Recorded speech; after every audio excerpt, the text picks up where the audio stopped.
Now, as you guys can see here, the Shonen Showdown merch is finally here. A lot of you guys requested it, so at theshonenshowdown.com is where you can find it. If you guys can support, that would be awesome. If you guys can't, don't worry about it. It's all good. Just the fact that you guys are here supporting the channel and showing love always is the greatest. It honestly means the world to me. You guys are the best.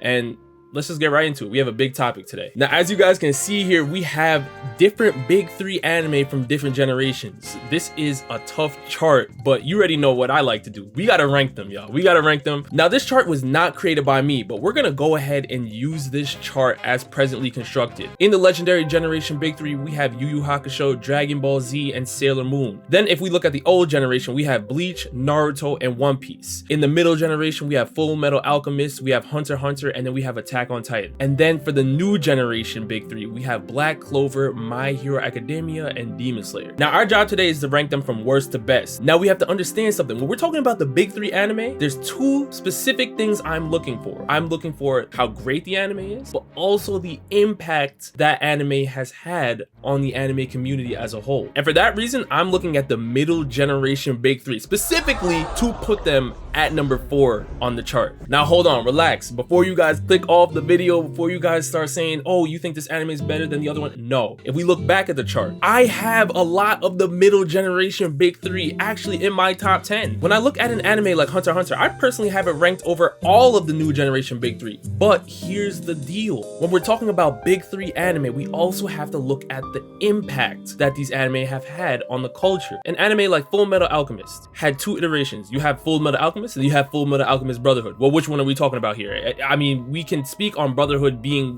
one of the most highly rated anime of all time, especially on my anime list. But when we talk about the impact on the culture, Full Metal Alchemist didn't really have that type of groundbreaking impact. It was just a fantastic anime with no skips on the album. Now, when we look over to Hunter x Hunter, another fantastic anime. We love Hunter x Hunter. But what is Hunter x Hunter's main issue? It's hiatus x hiatus. That is the biggest crime that Hunter x Hunter has committed. And probably, honestly, in my opinion, the only crime that Hunter x Hunter has committed. Other than that, it is ridiculously amazing. But when we look at the anime to the right of Hunter x Hunter, that's Attack on Titan. Attack on Titan, when we're talking about the middle generation big three specifically, has had the biggest impact on the culture because Attack on Titan has solidified itself as a new gateway anime. When you're trying to put somebody on anime, Attack on Titan is now part of that list, up there with Death Note and things like that. This is how much Attack on Titan's popularity has increased. But the issue with Attack on Titan for me is that when we look at the rest of the chart in terms of impact, Attack on Titan, even though it's the new gateway anime right now, is not really contending with some other anime when we're talking about impact. And the reason why I say that has nothing to do with the canon story of Attack on Titan. It actually has to do with how the studio has handled Attack on Titan. First of all, there is no excuse for an almost 4 or 5 year hiatus between seasons 1 and 2 in Attack on Titan. That is inexcusable. I don't care what anybody has to say. Yes, the anime is solid. We all love it, but then you're having the final season broken up into now 3 parts. How many different studios are going to get their hands on Attack on Titan? How long is Attack on Titan going to take before it's finished? The greatest thing that happened with Full Metal Alchemist Brotherhood is that it didn't have to get prolonged. It was done perfectly. It had the first iteration of Full Metal Alchemist. It looked at what was done right, what was done wrong, and improved on it in Brotherhood. And that's what we all love. We all love Brotherhood. But Attack on Titan has been slacking in terms of consistency. Now, when we're seeing the great animation and the great storyline, that's all fantastic, but the hiatuses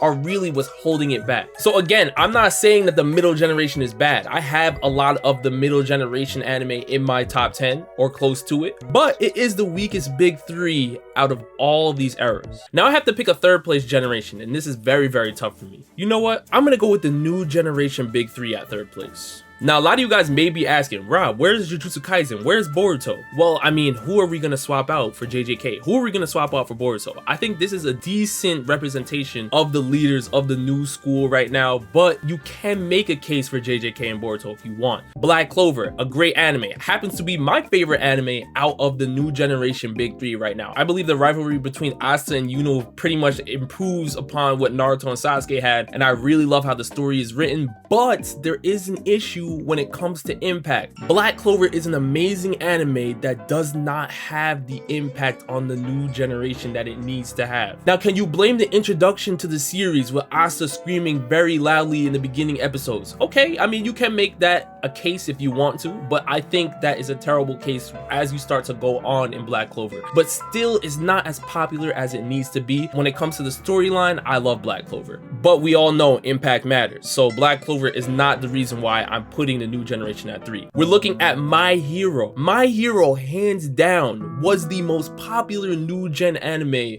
when we're talking about maybe 3 years ago. My Hero Academia has solidified itself as a top tier new generation anime. It really has been carrying for so long until Demon Slayer arrived. And this is the reason why I had the new generation over the middle generation, because Demon Slayer is now in groundbreaking territory. We have never seen anybody pull off what Demon Slayer has been able to pull off, because Demon Slayer is now getting into those conversations when you're talking about impact, when you're talking about changing the culture, when you're talking about a generational anime. Demon Slayer is in that category now, hands down. And you may critique the story if you want. You may say, Rob, this is not even a top 10 anime on the chart, and that's fine. But we cannot deny the impact. We cannot deny the fact that now that Demon Slayer has proven that canon movies work, that when we look back at this chart, a lot of these anime are now dropping canon movies. I mean, Black Clover has a movie that's releasing in 2023 that's supposed to be canon. And if we even look outside of this chart, JJK just dropped movie Zero with Yuta. They could have done a flashback in the anime, but they realized after seeing Demon Slayer Mugen Train that we have to drop a movie. Demon Slayer has also proven that your animation quality can prevail. And this has forced studios like Toei Animation to step up. A lot of us One Piece fans, we loved episode 10-15 of One Piece. The animation quality was out of this world. The story writing, everything was crazy. Ishitani came in,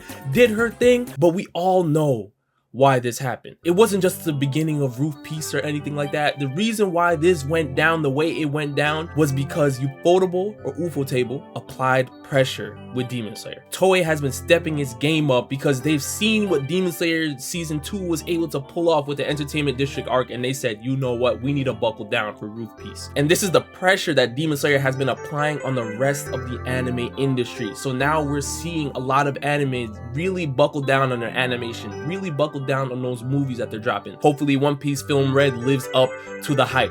But here we are talking about movies and animation because of Demon Slayer. Now we're getting down to the last two, the final two, the top 2 eras of Big 3 anime. And this one honestly can really go either way.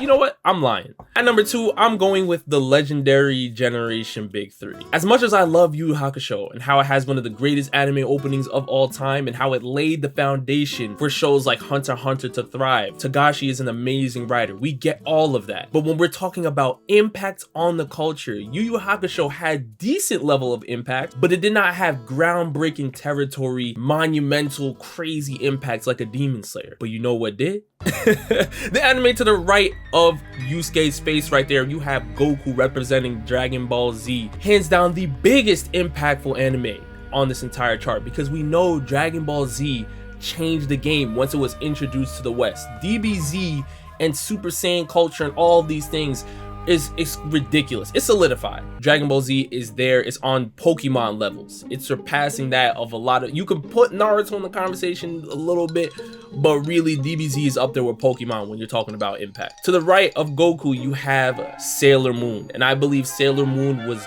great for its time. It did its thing, but the longevity of Sailor Moon, I don't know if it's really contending with the Dragon Ball Z. The longevity of a Yu Yu Hakusho, I don't know if it's contending with the Dragon Ball Z. Right now, when we're looking at the legendary generation Big 3, we are really paying homage to Dragon Ball Z, because Dragon Ball Z is pretty much, a lot of you guys would say, the father of a lot of these shows, just because it gave them the ability to put their shows on an international level. This is what Dragon Ball Z did. It wasn't the first anime of all time, or you can even say it wasn't the greatest anime of all time, but it changed the game forever. So we have to give credit where credit is due, and I think that Dragon Ball Z is really the front runner in the legendary generation Big 3. I just don't think the two sidekicks it has with them, even though they are great shows. I love Yu Yu Hakusho a lot, but I don't think the impact that Yu Yu Hakusho has compares to a Dragon Ball Z, and Sailor Moon, I could say the same thing. So you already know what I have at number 1, and it should be everybody's number 1. Nobody should be debating this because it is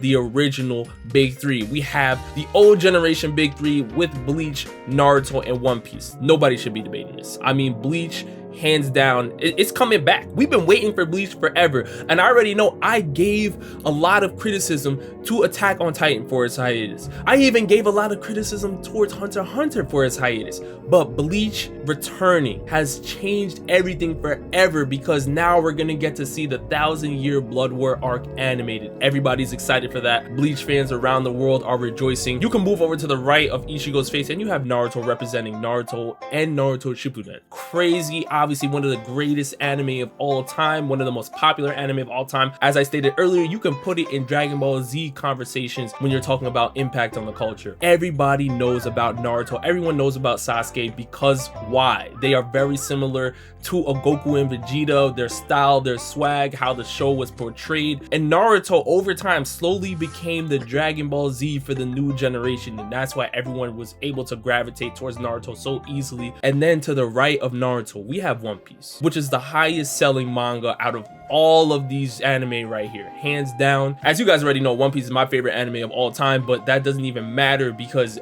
these three together, Bleach, Naruto, and One Piece, have had the biggest impact as a trio on the anime industry. There is no era that can compete with these three anime when you're talking about manga sales, when you're talking about impact, popularity, all of these things. The old generation big three, hands down, is the greatest anime big three of all time, of all eras, everything. Now you guys let me know down in the comment section below how you would rank these big three eras. Obviously this was very tough, but we had a lot of fun with it, so make sure you guys let me know down in the comment section below. Again, thank you guys so much for 100K, and we're gonna keep going.